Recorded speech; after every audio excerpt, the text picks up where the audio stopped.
자, 오늘 말씀 제목은 화목의 사신으로 살아라, 화목의 사신으로 살아라입니다. 우리 1주차에 세상의 빛에 대한 얘기를 해서 우리의 정체성, 우리가 먼저 빛이 되어라가 아니라 하나님은 너희는 빛이다라고 그런 정체성에 관한 이야기를 했고, 우리 두 번째 시간에는 그러면 우리 빛인 우리 존재들은 어디에 가서 살아야 될까? 예레미야서를 통하여서 바벨론이라는 그 땅에서 살아가고 있는 그들에게 하나님께서 그 땅에서 너희들이 평안을 위해서 살아라고, 우리가 가야 될 곳이 어떤 곳인지 우리 두 번째 시간에 그 말씀을 통해서 나누었습니다. 오늘 특별히 오늘은 자, 그렇다면 그곳에서 하나님께서 너희는 세상의 빛이다, 자, 너희는 내가 너희를 그곳으로 보냈다, 그렇다면 그곳에서 우리는 어떻게 살아야 할지, 무엇을 해야 할지 오늘 말씀을 통해서 함께 나누려고 합니다.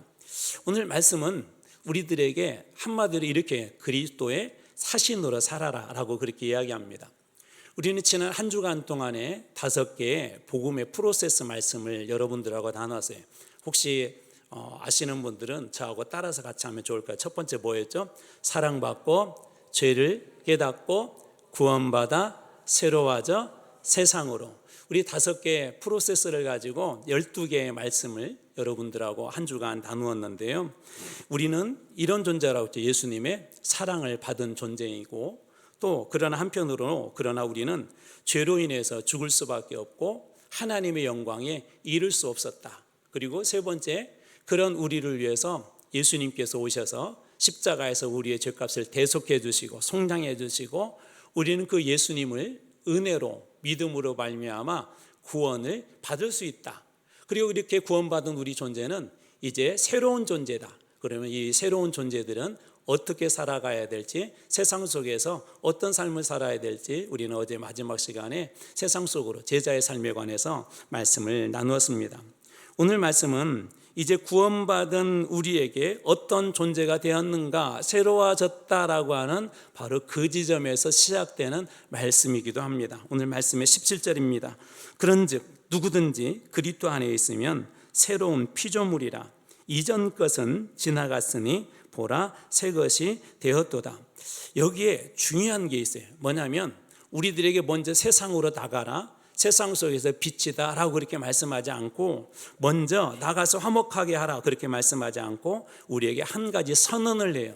그리스도 안에 있으면 모든 사람은 다 어떤 사람의 새로운 피조물이다 라고 그렇게 이야기합니다. 무슨 사명보다도 사역보다도 교회 안에 어떤 일을 내가 열심히 하는 것도 중요하지만 그것보다 중요한 것이 있어요. 내가 어디에서 출발하느냐, 내가 어떤 사람으로서 출발하느냐. 열심히 사역만 하다 보면 이 방향과 정체성을 잃어버리게 됩니다. 그래서 이걸 누구를 위해서 일하는 건지, 내가 주님의 영광을 위해서 하는 것인지 아니면 나 자신을 위해서 하는 것인지 그런 것들을 잃어버립니다. 그래서 주님은 우리에게, 하나님께서 우리에게 무엇을 하셨는가 그것을 먼저 기억시키는 거예요.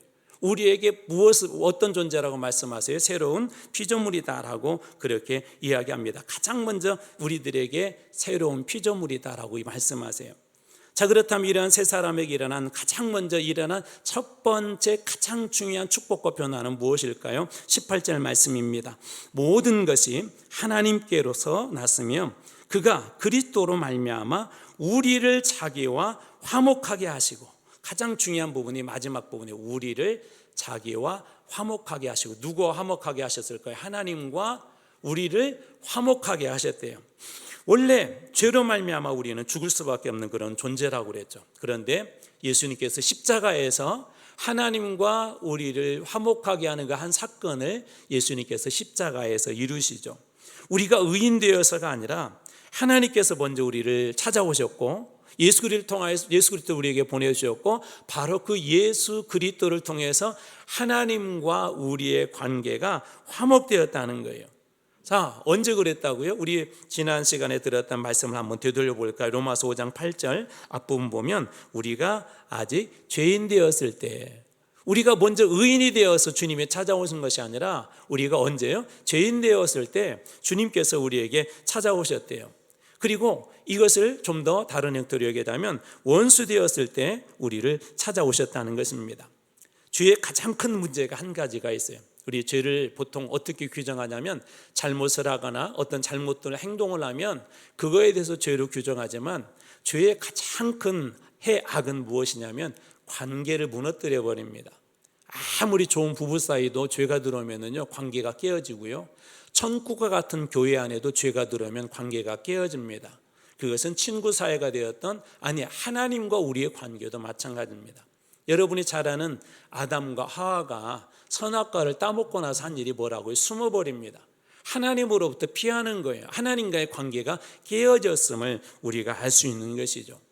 그래서 구원이라고 하는 것은 그냥 단순히 우리 죄의 값을 면하는 사건이 아니라 구원은 하나님과 우리의 관계가 회복된 사건이에요.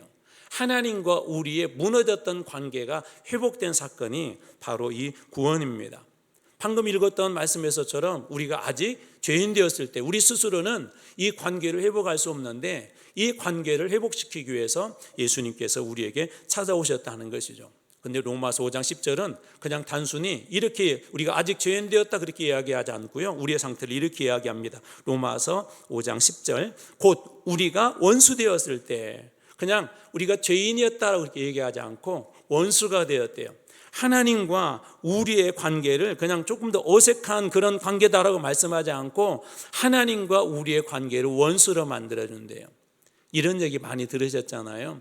복권에 당첨됐는데 그 집안이 풍지박산났다. 부부 사이가 막 이혼하게 되었다.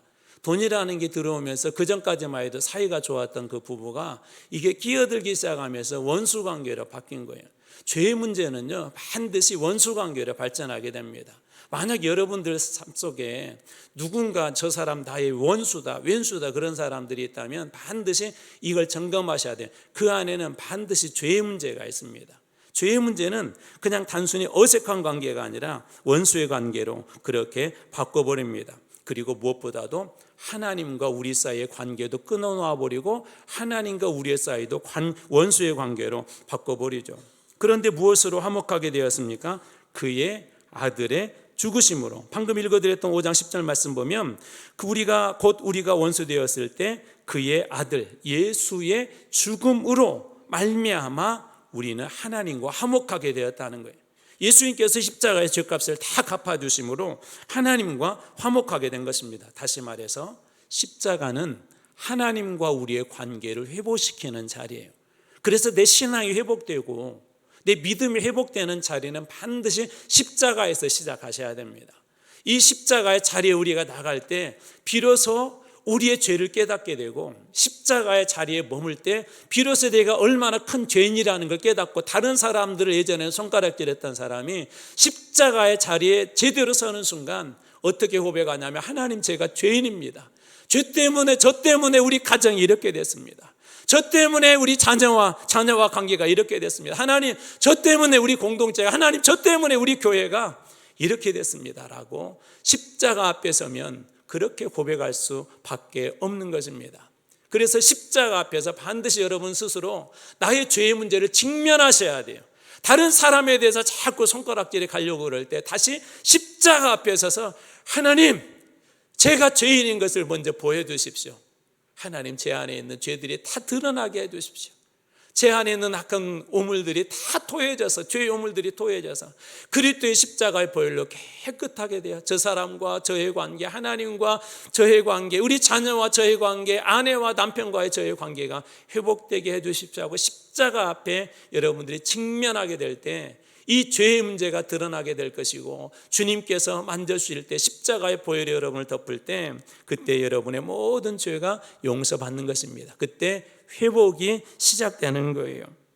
그뿐만 아니라 하나님은 우리들에게 예수를 통하여서 이렇게 화목의 관계만 만들어준 거잖아요. 거기에 멈추지 아니하고 구원받았으니까 교회 안에만 머물라고 거기에 멈추지 않고 이렇게 우리들에게 중요한 것을 주십니다. 5장 18절 오늘 본문이 5장 18절 뒷부분입니다. 또 우리에게 화목하게 하는 직분을 주셨으니 우리에게 어떤 직분을 주셨대요? 너는 화목하게 하는 자가 되어라. 너도 세상에 나가서 화목하게 하는 자가 되어라. 여기서 먼저 하나 머릿속에 기억하세요. 예수님은 어디에서 하나님과 우리의 관계를 화목하게 하셨죠? 어디에서? 십자가에서. 그럼 화목의 직분을 받은 우리들도 세상 속에서 화목의 이 직분의 역할을 감당하려면 반드시 뭐가 있어야 돼요? 주님께서 그래서 우리들에게 이렇게 권명하시죠. 누구든지 아무든지 나를 따라오려거든 자기 무엇을 지고, 명예를 지고, 자기 성공을 지고, 자기 돈을 지고, 아니 자기 십자가를 지고 따르라고 합니다. 그래서 화목의 직분을 우리에게 두셨다라고 하셨을 때 여러분들이 바로 이 십자가를 반드시 기억해야 합니다. 여기서 순서가 중요한데, 하나님께서 너희들 화목을 이루어라 그러면 구원해 주셨다 그렇게 구원해 주겠다 그렇게 말씀하지 않고, 하나님께서는 내가 너와 먼저 화목했다, 예수 그리스도를 통해서 화목했다, 이제 너도 화목을 전하는 사람이 되어라 라고 그렇게 이야기합니다. 여러분, 십자가의 은혜가 여러분들에게 얼마나 달콤하고 얼마나 여러분들에게 은혜가 됩니까? 우리는 가끔 이렇게 맛있는 점심을 먹었는데 누군가가 대신 이렇게 돈을 내주잖아요.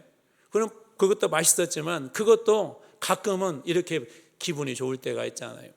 누군가가 나 대신 차비를 내주기만 해도 고맙기도 하고 감사한데, 우리는 예수님 앞에, 하나님 앞에 죽을 죄인이었었고 죄 때문에 죽을 수밖에 없는 우리들인데 주님께서 십자가에서 그 죄값을 다 갚아주셨다면 이게 얼마나 위대하고 기쁘고 감사하고 고마운 일입니까? 우리가 이런 일들을 만나면 자랑을 하죠. 참 그분 만나보니까 너무 좋더라. 그분이 세상에 이렇게 어려운 사람 이렇게 도와주기도 하고 이렇게 하는 걸 내가 보아서 그 사람에 대해서 자랑을 하는데, 주님께서 우리를 그렇게 십자가에 살려주셨다면 당연히 좋은 것 보면, 좋은 맛있는 거 먹었으면 누군가에게 그 집 알려주고 싶고, 어딘가에서 어느 마트에선가 물건을 좋은 걸 싸게 판다면 누군가에게 알려주고 싶은데, 그보다도 더 이 세상에서 가장 큰 은혜를 우리가 입고 주님으로부터 우리가 목숨 건짐을 받았다면 이 좋은 소식을 전하는 게 당연한 것 아니겠습니까? 주님께서는 우리를 그렇게 십자가에서 화목하게 하시고 우리에게 그런 화목하게 하는 직분을 맡겨주셨다는 것은 우리로 하여금 그렇게 전하도록 그렇게 하셨다는 거예요. 그래서 19절 말씀도 이렇게 이어집니다. 곧 하나님께서 그리스도 안에 계시사 세상을 자기와 화목하게 하시며 그들의 죄를 그들에게 돌리지 아니하고, 그들이 이 죄를 돌린다는 것은 죄 때문에 사망에 이르도록 버려두지 않겠다는 거예요. 그래서 하나님께서 독생자 예수님을 보내셨던 것이죠. 그리고 나서 우리에게 화목하게 하시는 말씀을 우리에게 부탁하셨느니라. 죄를 그들에게 돌리지 아니하고 죄로 인해 원수된 우리들을 예수 그리스도를 통해서 화목하게 하시고, 그들이 죄의 값으로 죽도록 버려두지 아니하고, 그들이 죄에서 헤매다가 무너지도록 그대로 버려두지 아니하고 우리의 죄를 그리스도에게 돌리고, 그리고 우리로 하여금 이제 화목하게 하시는 말씀을 우리들에게 부탁하셨다라고 그렇게 이야기하여 주십니다. 이것을 우리가 뭐라고 그래요? 복음이라고 그래요. 복음, 기쁨의 소식들. 저는 여러분들이 이 복음의 소식을 먼저 받고 간직하길 주님의 이름으로 축원합니다.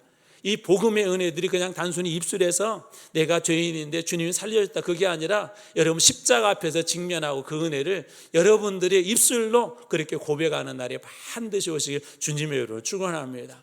복음은 어때야 돼요? 마트에서 물건 싸게 판다는 얘기만 있어도 내가 친한 사람에게 전해주고 싶고 알려고 싶잖아요.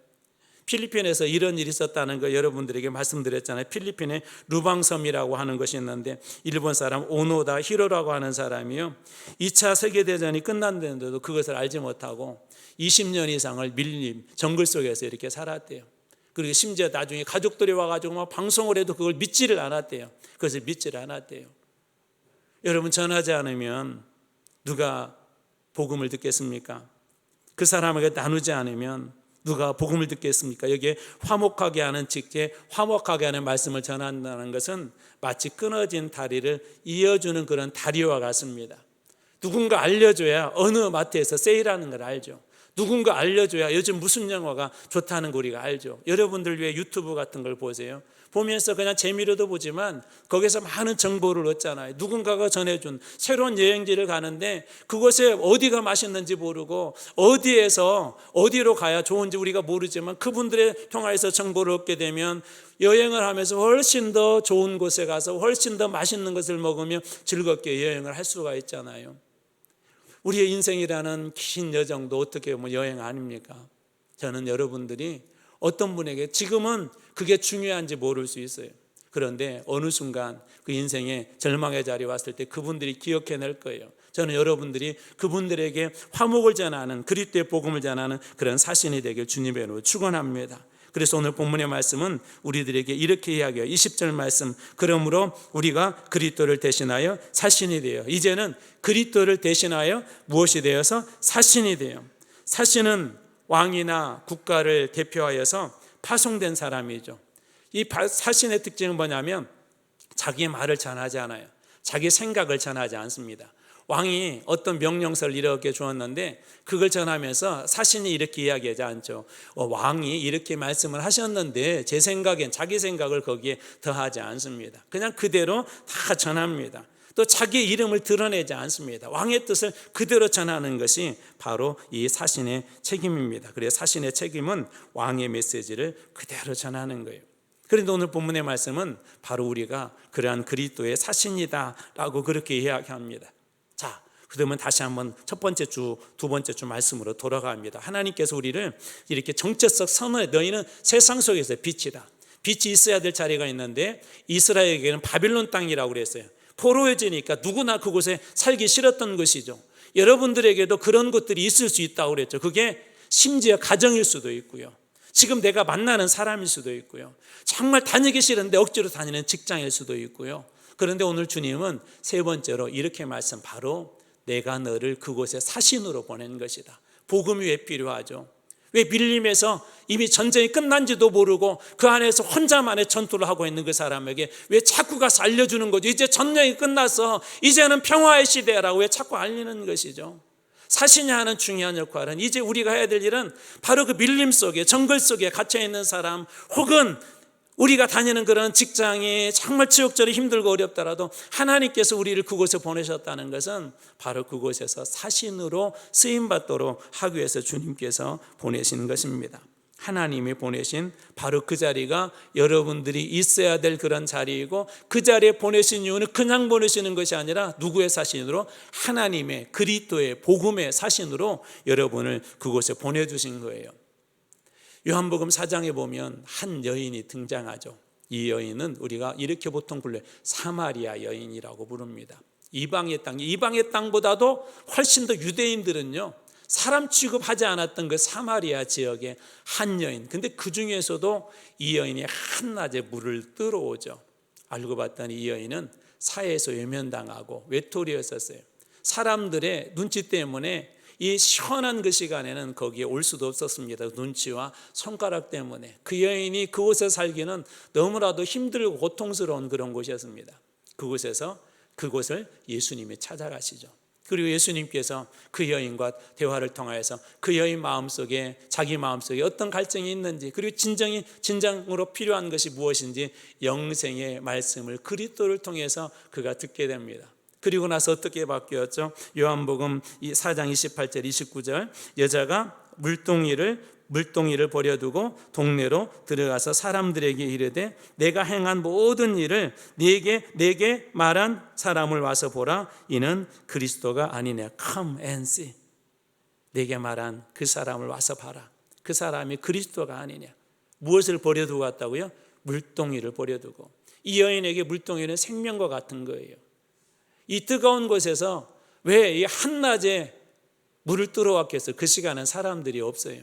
왜 들어왔겠어요?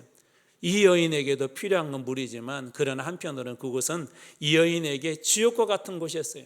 사람들의 손가락질, 뒷담화, 끊임없는 비난의 눈, 정죄의 손가락질, 그런 곳에 이 여인이 그런 곳에서 예수님을 만난 것이죠. 그런데 어떻게 해요? 물동이를 버려두고 이 여인이 했던 것은 자기를 향하여서 고통스럽게 하고 상처를 주고 힘들게 했던 그 사람들에게 찾아가서 내가 그리스도를 만났습니다. 여러분 와서 보십시오. 이분이 진짜 그리스도입니다. 이분이 구원자입니다. 라고 사람들에게 가서 화목의 사신으로서 그 역할을 합니다. 가서 무엇을 했죠? 복잡한 신학 강의를 했나요? 사형리를 했나요? 사형리가 필요 없다는 거 아니에요? 아니면 복음을 어떻게 논리적으로 가서 설명했나? 아니에요. 그냥 딱 한마디에 와서 보십시오. Come and see. 와서 보십시오. 이분이 그리스도가 아닙니까? 그리스도십니다라고 그가 그렇게 이야기합니다. 진짜 복음, 화목의 복음을 경험한 사람은 이 복음을 다른 사람에게 전할 수밖에 없어요. 기쁜 소식을 우리가 듣는 순간 누구에게 알려주고 싶은 것처럼, 맛있는 음식점을 아는 순간 누구하고 함께 가고 싶은 것처럼, 이 좋은 경치를 보고 나서 함께 가족들과 오고 싶은 그런 마음이 있는 것처럼 복음을 만난 사람들에게는 누군가에게 그렇게 알려주고 싶은 것입니다. 사실은 말로만 복음을 전하지 않습니다. 마태복음 5장 16절입니다. 이같이 너희 빛이 사람 앞에 비치게 하여 그들로 너희 착한 행실을 보고 너희 삶을 보고 하늘에 계신 너희 아버지께 영광을 돌리게 하라. 저는 여기 계신 여러분 모두가 여러분들의 삶의 모습들을 보고 그 삶의 현장이 비록 지옥처럼 힘들고 어렵다 할지라도, 직장이 고통스러운 것이라 할지라도, 여러분의 가정 안에 힘들고 어려운 그런 여정들이 있다 할지라도 사람들이 여러분들을 보고 여러분의 삶을 보고 하나님께 영광을 돌리는 그런 때가 반드시 오시길 주님의 이름으로 축원합니다. 여러분들이 그 모든 곳에서 그렇게 화목의 사신이 되어주세요. 어떤 사람들은 어떤 모임들을 보면서 늘 비난만 하는 사람들이 있어요. 어떤 사람들은 국가를 늘 비난만 하는 사람이 있어요. 어떤 사람은 늘 대통령이 잘못한다고 하는 사람들 있습니다. 여러분, 그 손가락으로는 국가 바뀌지 않습니다. 가정 바뀌지 않습니다. 자녀 바뀌지 않습니다. 여러분 한 분 한 분이 그리스도의 십자가 앞에서 하나님과 온전한 관계를 먼저 회복하십시오. 주님 앞에 여러분의 죄를 완전히 내려놓고 다 내려놓고 주님 앞에 철저하게 회개하시고 주님과 화목하게 되면 어느 누구와도 화목 못할 사람은 없습니다.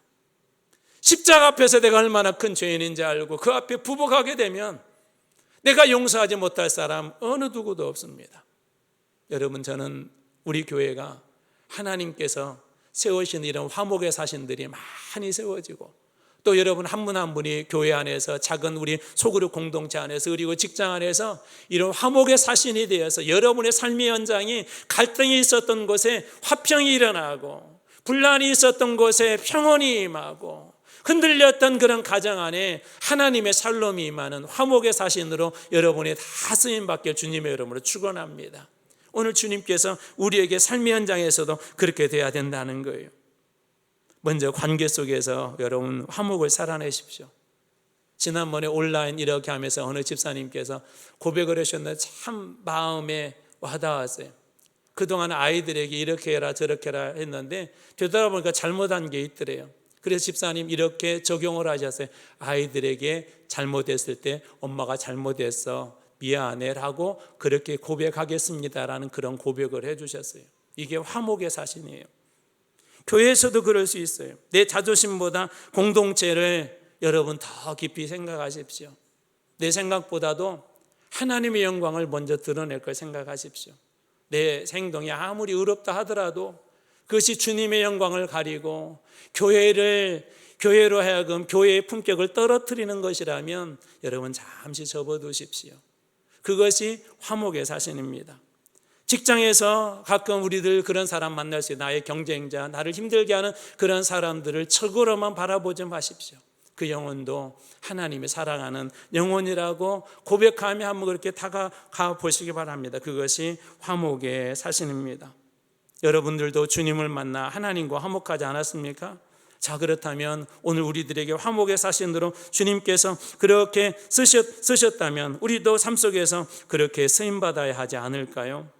우리는 1주차에서 빛이라 했고 2주차에서 보내신 자리에서 살아라 했고 오늘 3주차에서는 여러분의 삶의 현장에서 무엇으로 살아라고요? 화목의 사신으로 살아라고 우리들에게 말씀하십니다.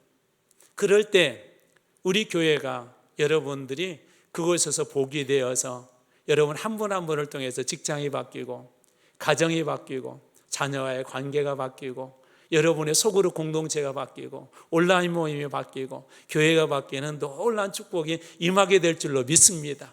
그 시작을 저는 여러분들이 하셨으면 좋겠어요. 누군가가 힘들고 어려운 길이지만 길이 없는 곳에 첫 번째 사람이 길을 내는 건 어렵고 힘들죠. 그러나 그 길을 누군가가 내놓기 시작하면 누군가 그 뒤에 따라온 사람은 훨씬 더 편하게 그 길을 가게 될 것입니다. 여러분들이 이번 우리가 7일 동안에 이제 기도회는 끝났지만 이제 우리 주님의 복음의 말씀을 붙잡고 세상 속에서 그렇게 화목을 이루며 세상 속의 그리스도의 복음으로 그리스도와 원수된 사람들이 그리스도와 화목할 수 있도록, 깨어졌던 가정이 회복이 되어질 수 있도록, 힘들고 어려운 직장이 다시 온전해질 수 있도록 여러분 그 직장에서 화목의 사신으로 쓰임받길 주님의 이름으로 축원합니다. 그러면 적용합니다. 먼저 내가 받은 화목을 기억하십시오. 먼저 여러분들이 받은 화목, 하나님과 내가 어떻게 화목하게 되었죠? 그리스도께서 십자가에 죽으심으로. 두 번째로 내가 있는 자리에서 화목의 그런 화목을 여러분 살아내십시오. 화목의 역할을 감당하십시오. 가정일 수도 있고 직장일 수도 있고 소그룹일 수도 있고 여러분 어떤 모임일 수도 있습니다. 그리고 세 번째로 우리 안드레에게 어제 나눴었는데 안드레처럼 한 사람에게 화목의 복음을 한번 전해보십시오. 어떤 사람에게는 간절히 기다리던 그런 소식일 수 있습니다. 어떤 사람에게는 그 사람을 살리는 아주 중요한 소식일 수도 있습니다. 비가 오니까 너무 좋잖아요. 왜 그렇죠? 우리가 간절히 기다리기 때문에 그렇습니다. 농작물이 말라가고 교회 앞에 이 앞에 있는 잔디밭에도요. 저희 잔디가 제가 저런 곳을 한 번도 못 봤거든요. 얼마나 비가 안 왔던지 이렇게 땅이 드러난 부분들이 있더라고요. 아마 이 비로 그 잔디들도 살아나기 시작할 것입니다. 아마 잔디들도 비를 기다리지 않았을까요? 어쩌면 하나님께서 여러분을 그런 한 사람에게 보내실 것입니다. 이번 새로운 한 주간 동안 한번 여러분들이 따뜻한 위로의 말이라도 그리스도의 복음을 또 이렇게 전하는 그런 일이라도 한번 그렇게 해보지 않겠습니까? 여러분 한 분 한 분을 주님께서 화목의 사신으로 세우셨다면 그 자리에서 분명히 이루실 그런 일들이 있으실 것입니다. 이번 한 주간 여러분 한 분 한 분이 쓰임받는 모든 곳에서 화목의 사신으로 쓰임받아 그리스도의 영광을 드러내는 여러분들 다 되시길 주님의 이름으로 축원합니다. 기도하겠습니다.